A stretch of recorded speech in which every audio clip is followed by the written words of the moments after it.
Hello aspirants, welcome to AKS IAS academy daily current affairs. So ముందుగా నేను ఇచ్చిన క్వశ్చన్లో 2023లో నోబెల్ ప్రైజ్ వచ్చినటువంటి వ్యక్తి నగ్రీస్ మహమ్మదీ. సో వీరికి వచ్చింది Nobel prize. So please note it down.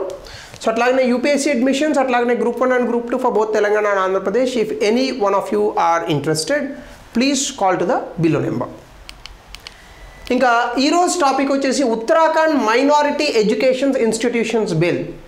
Already Uttarakhand మనకి దేశంలోనే ప్రప్రథమంగా యూనిఫామ్ సివిల్ కోడ్ని అమలు చేసినటువంటి రాష్ట్రం. అయితే ఇప్పుడు మళ్ళా కొత్తగా ఈ మైనారిటీ ఎడ్యుకేషన్ ఇన్స్టిట్యూషన్స్ బిల్ పేరుతో మద్రసాస్ అనేటటువంటి వాటిని ఒక్క రకంగా రద్దు చేసినట్టే. మద్రసాసే కాదు, మైనారిటీ ఎడ్యుకేషన్లో సిక్కులు ఇంకా ఇతరులు కూడా వాళ్ళ తాలూకా ఎడ్యుకేషన్ ఇన్స్టిట్యూషన్స్ని నడుపుకునేటటువంటి విధంగా వీళ్ళు బిల్లు తీసుకొచ్చారు. అయితే దీనికి సంబంధించి కొంతమంది వ్యక్తులు, అఫ్కోర్స్ కొన్ని యూనివర్సిటీ ఏవైతే ఉన్నాయో వీళ్ళు ఇవి కాన్స్టిట్యూషన్, రాజ్యాంగం మాకు ఇచ్చినటువంటి హక్కులు, ముఖ్యంగా రిలీజియస్ రైట్స్, అంటే ఏ మతంకి చెందినటువంటి వ్యక్తులైనా కూడా వాళ్ళ మతానికి సంబంధించినటువంటి అంశాలను ప్రోపగేట్ చేసుకోవచ్చు. సో దీనికి వ్యతిరేకము అని చెప్పి కొన్ని వ్యాఖ్యలు, అలాగే దానికి సంబంధించినటువంటి నిరసనలు ఇవి కూడా జరుగుతున్నాయి. అంటే బేసికల్గా ఇప్పుడు ఏమైందంటే భారతదేశంలో ఈ వర్డ్ చాలా ఇబ్బంది అయిపోయింది. ఇప్పుడు ఒకప్పుడు సెక్యులర్ అంటే బాగానే ఉండేది, కానీ ఇప్పుడు సెక్యులరిజం అంటే అదేదో పెద్ద ఇబ్బందిగా చూస్తున్నారు. సో ఎవరెవరైతే సెక్యులరిజం అనేటటువంటి దానికి కాస్త వ్యతిరేకంగా చెప్తారో, సో బేసికల్గా కొంత సెక్యులరిజం గురించి వాళ్ళకి అవగాహన ఉండదు అనేటటువంటి అభిప్రాయం కూడా ఉంది.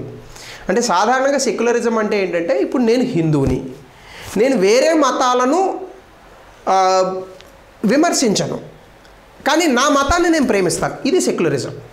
అది వేరే వాళ్ళు లేకపోతే అది వాళ్ళ ప్రాబ్లం, అది సెక్యులరిజం ప్రాబ్లం కాదు. అఫ్కోర్స్ దీని మీద ఇప్పుడు నెగిటివ్ కమెంట్స్ నాకు కూడా వస్తాయి, తిట్లు కూడా పడతాయి, వేరే సంగతి అది. So my issue is very simple. ఇప్పుడు నేను హిందువుని, ఖచ్చితంగా నేను రామాయణ మహాభారత భగవద్గీతలు చదువుతాను, నాకు వీలుంటే ఫాలో అవుతాను. అలానే వేరే మతాలను కించపరచడం కానీ లేదా వేరే మతాలను అగౌరవపరచడం కానీ చేయను. గౌరవించకపోవడం నా ఇష్టం, అది నేను గౌరవిస్తానా గౌరవించకపోయినా అది అనవసరం అసలు. కానీ వేరే మతాలను కించపరచను, వేరే మతాలను అగౌరవపరచను. ఇది ప్రతి వాళ్ళకి వర్తిస్తుంది. ఇది ముస్లిం అయినా, క్రిస్టియన్ అయినా, హిందూ అయినా. అది చేయకపోతే అది చేస్తున్నటువంటి వ్యక్తుల తప్పు, సెక్యులరిజం తప్పు కాదు అది. సో కాబట్టి ఇది మనం గమనించాల్సినటువంటి అంశం. అలాగే సెక్యులరిజం రాజకీయాల్లోనే ఉంది, సొసైటీలో ఏం లేదు. సో సెక్యులరిజంతో ప్రాబ్లం రాజకీయాల్లోనే ఉంది, సొసైటీలో ఏం లేదు. సొసైటీలో అందరూ హిందువులు, ముస్లింలు, క్రైస్తవులు, బౌద్ధులు, జైనులు, సిక్కులు, జీరోఆస్ట్రియన్స్ అందరూ కలిసే ఉంటున్నాం. అదే భారతదేశం. సో కాబట్టి ఇక్కడ కనుక మనం ఒకసారి చూస్తే Uttarakhand cabinet minority education institutions బిల్ని తీసుకొచ్చింది. ఇది మద్రాసా బోర్డుని రిపీల్ చేయాలని అనుకుంది. మద్రాసా బోర్డు తీసేసి ఈ బిల్ ఏంటంటే మైనారిటీ ఇన్స్టిట్యూషన్స్ కేవలం ముస్లింలకే కాదు, సిక్కులకి, జైన్లకి, క్రిస్టియన్లకి, బౌద్ధులకి, పార్సీలకు కూడా మైనారిటీ ఎడ్యుకేషన్స్ని తీసుకునేటటువంటి అవకాశం ఉందని చెప్పింది.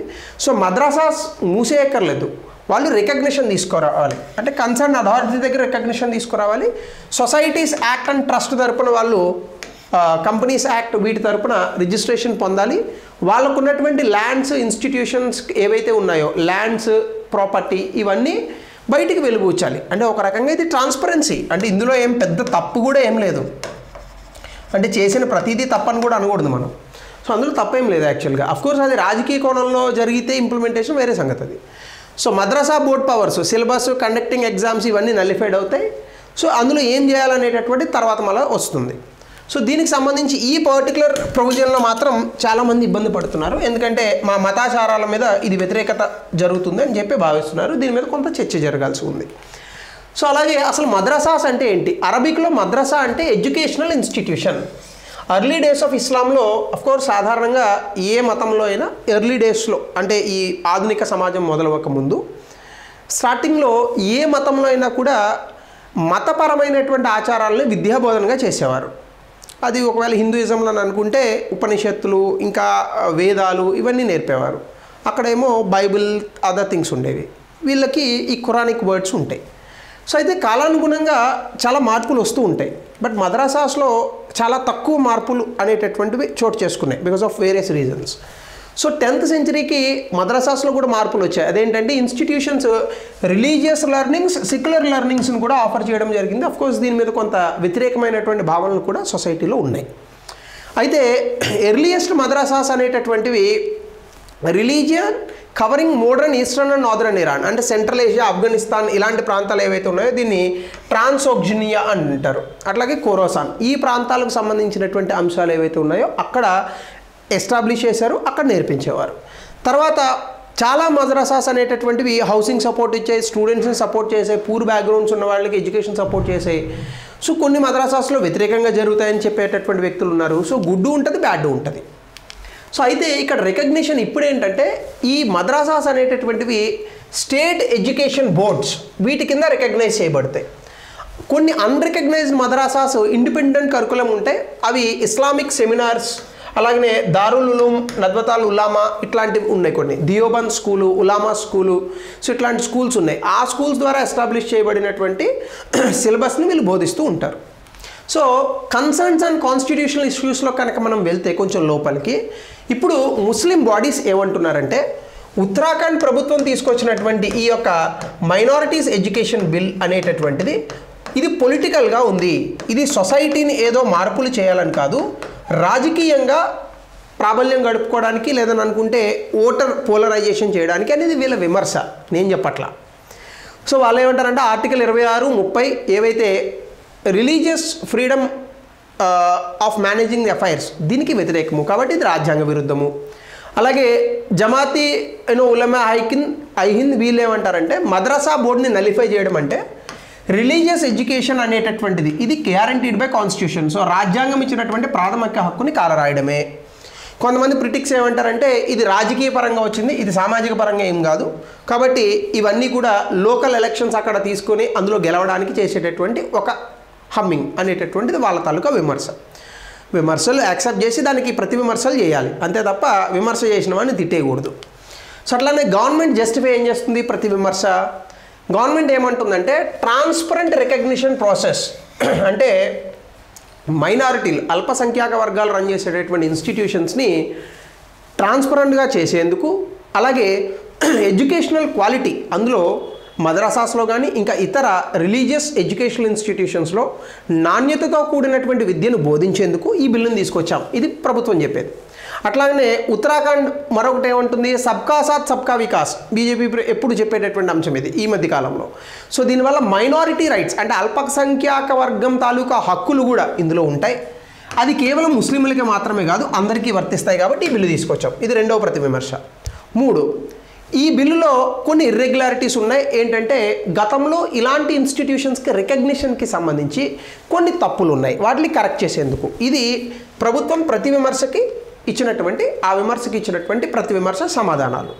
సో ఏది కరెక్ట్ ఏది తప్పు అనేటటువంటిది ఎవరి ఒపీనియన్ వాళ్ళకు ఉంటుంది, ఇది ఫ్యూచర్ ఇంప్లిమెంటేషన్లో తప్ప బయటపడదు.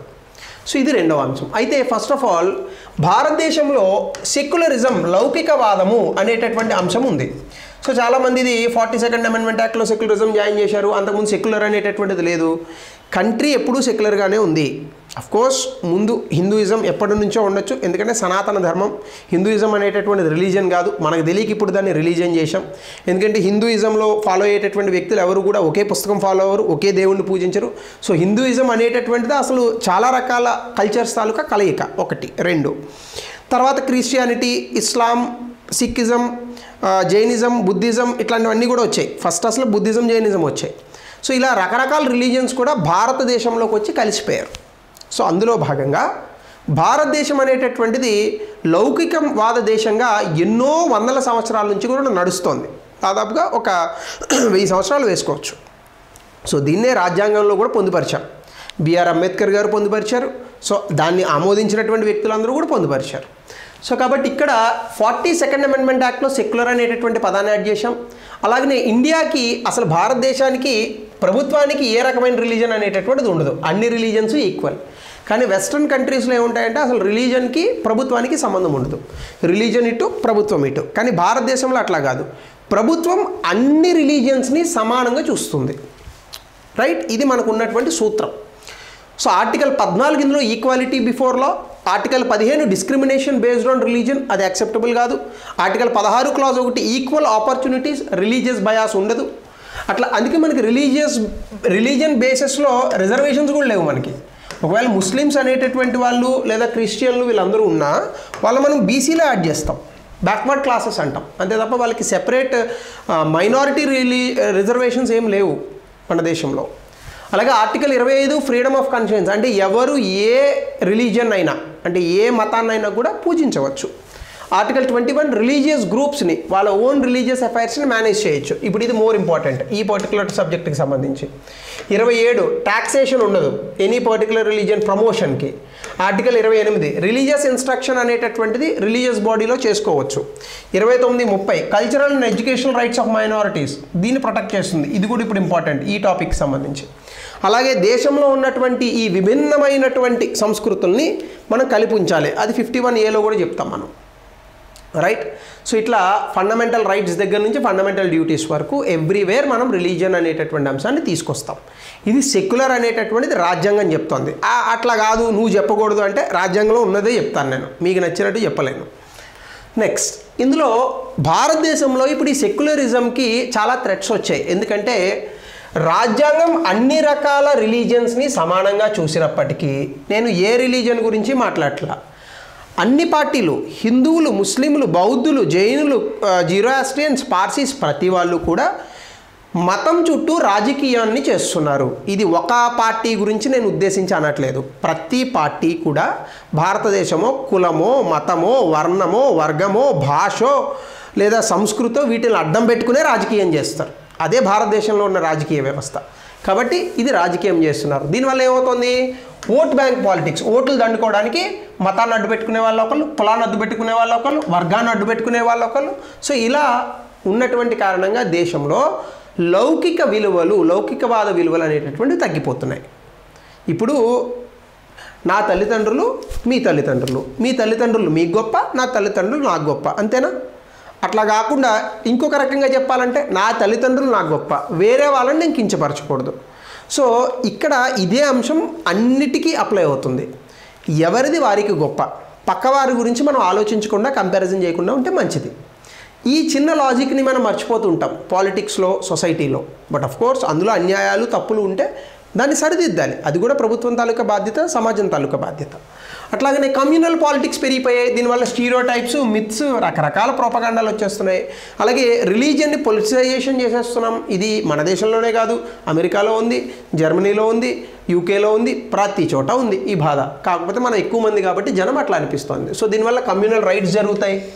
అలాగనే కొన్ని మాబ్ లించింగ్, కౌ విజిలాంటిజం, లవ్ జిహాద్ ఇలాంటి అనేక అంశాలు వచ్చేసాయి ఇప్పుడు. ఇవన్నీ పాలిటిక్స్ చుట్టూ తిరుగుతున్నటువంటి అంశాలే. నిజాలు కూడా ఉండొచ్చు, బట్ దాని అర్థం మనిషిని చంపేయడం దాని యొక్క పరమార్థం కానే కాదు. అంటే మనం ఎంత గొప్ప వాళ్ళం అంటే ఏ దేవుడు గొప్ప అన్న దాని గురించి మనం దెబ్బలాడుకుంటాం, అది గొప్ప. సో దేవుడు ఎప్పుడు నా గురించి దెబ్బలాడుకోండి అని చెప్పడు.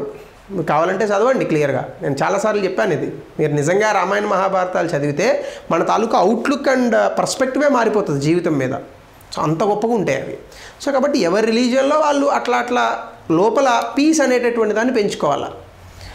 సో ఫోర్స్డ్ కన్వర్షన్స్, ఘరవాప్సీ మూమెంట్స్ ఉన్నాయి. దీనివల్ల కొన్ని కమ్యూనల్ టెన్షన్స్ జరుగుతున్నాయి. ఒకవేళ ఇవి జరుగుతుంటే ఇది కూడా తప్పే, ఎవరు చేస్తున్నారో వాళ్ళు. అది హిందువులు చేసినా తప్పే, ముస్లింలు చేసినా తప్పే. సో అట్లానే Islamic fundamentalism and radicalisation effects, ముఖ్యంగా ఐఎస్ఐఎస్తో లింకేజెస్ సెక్యులర్ అండ్ డెమోక్రటిక్ ప్రిన్సిపల్స్కి చాలా విఘాతం కలిగిస్తున్నాయి. మన దేశం నుంచి చాలామంది వెళ్ళి జాయిన్ అయ్యేటటువంటి వ్యక్తులు ఉన్నారు, కేరళలో బయటపడినాయి అట్లాంటివి. సో ఇవి మరికొన్ని మన లౌకికవాద ప్రిన్సిపల్స్, అంటే ఈ ఏవైతే సూత్రాలు ఉన్నాయో వీటికి విఘాతం కలిగించేటటువంటి అంశాలు. సో ఖచ్చితంగా రాజకీయాలు ఇట్లాంటి వాటిలోంచి జనాలు ఇవి బయటపడాలి అంటే చదువుకోవాలి బాగా. Education is the only key. So దీనికి రిలేటెడ్ టాపిక్ దయచేసి ఈ కమెంట్ సెక్షన్లో ఆన్సర్ని చెప్పండి. కమెంట్లు పెట్టేటప్పుడు కాస్త నెమ్మదిగా సివిక్ సెన్స్తో పెట్టండి. ఈ వాదనకు కింద తిట్టుకోవడం అనేటటువంటిది సమాధానం కాదు. ఒకవేళ అట్లాంటివి పెట్టినా నేను పెద్ద పట్టించుకోను, కానీ చెప్తున్నాను. So discuss the major threats to secularism and entertaining of religion and politics and the rise of communal ideologies. దీని మీద 200 పదాల్లో రాయండి. So it's visible here question. So ఇది ఈరోజు టాపిక్. మరొక కొత్త టాపిక్తో రేపు కలుద్దాం on Sunday. Thank you, have a good day.